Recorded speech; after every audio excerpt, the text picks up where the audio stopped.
Johann dream valley resort. এটি ঝিনাইদহ জেলায় অবস্থিত। এটা ঝিনাইদহ যে মেন শহর রয়েছে এই শহরের কাছেই অবস্থিত।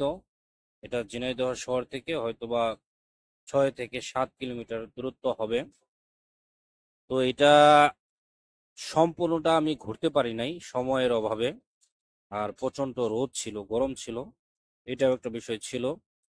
তো আমি ম্যাক্সিমাম প্রায় 90% পর্যন্ত আমি ঘুরেছি, এবং অনেক বড় এরিয়াটা অনেক বড় ছিল। তো এটা আমি অনেক, মানে এত সুন্দর, এটা না গেলে বোঝা যাবে না যে ভিতরটা এত অত্যাধুনিক ভাবে তৈরি করেছে। এবং যে এটার ম্যানেজমেন্টের দায়িত্ব ছিল, আমি তাকে ধন্যবাদ জানাবো যে তার রুচিটা কি পরিমাণ, যে এত সুন্দর করে প্রত্যেকটা রাস্তা থেকে শুরু করে প্রত্যেকটা গাছকে মানে অত্যাধুনিক ভাবে তৈরি করেছে। এবং মানে প্রত্যেকটা জিনিসের মধ্যে একটা আলাদা আর্ট রয়েছে, না গেলে বোঝা যাবে না। অনেক বড় পরিসর এবং অনেক সুন্দর, ঘোরার মতো, এবং ফ্যামিলি নিয়ে ঘোরার মতো।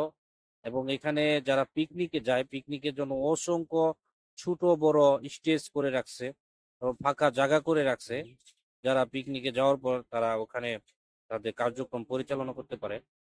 তো পার্কটা মানে একদম ছোট বড়, মানে সব কিছু দিয়ে ভরপুর। হ্যাঁ, তো এটা আমার কাছে খুবই ভালো লাগছে। আপনারা চাইলেও যেতে পারেন, মাত্র 70 টাকা এন্ট্রি ফি। অবশ্য ভিতরে যতগুলা রাইড রয়েছে সবগুলা রাইডে আলাদা আলাদা ফি দিয়ে ওই রাইড গুলা উপভোগ করতে হয়। আর এখানে ওয়াটার কিংডম রয়েছে। ওয়াটার কিংডমে আমরা ভিতরে ঢুকতে পারি নাই। ওয়াটার কিংডমের আহ অনেক, ওইটা অনেকটা বড় এরিয়া নিয়ে ওয়াটার কিংডমটা তৈরি করা। তো ওয়াটার কিংডমের এন্ট্রি ফি ছিল 300 টাকা পার পার্সন। তো আমরা অনেকজন মিলে গেছিলাম। তো বা অনেকেই মানে যাওয়ার জন্য ইচ্ছুক ছিল না, এই জন্য আর কি যাইতে পারি নাই।